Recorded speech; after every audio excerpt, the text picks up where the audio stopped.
Mēs atkal tiekamies, un šoreiz gribu pastāstīt par savām izjūtām un ieguvumiem, ko kruīzes klubs In Cruises man devis.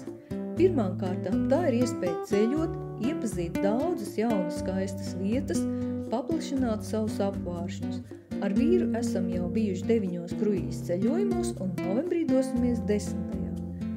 Otrkārt, tā ir vienreizēja iespēja atpūsties, atslēgties no ikdienas problēmām, paskatīties uz visu notiekošo no malas, labāk plānot savu nākotni.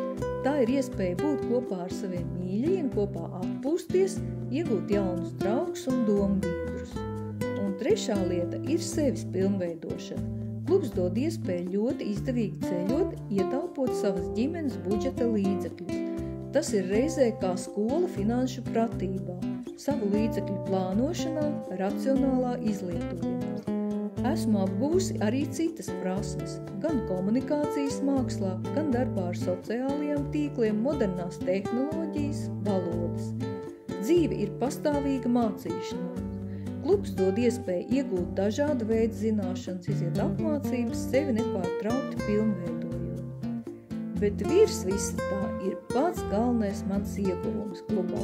Tas ir prieks, ko gūstu, dāvājot citiem iespēju labi un izdevīgi ceļot un atpūsties. Tiksimies atkal 17. augustā, kad paies tieši 5 gadi, kopš esmu klubā.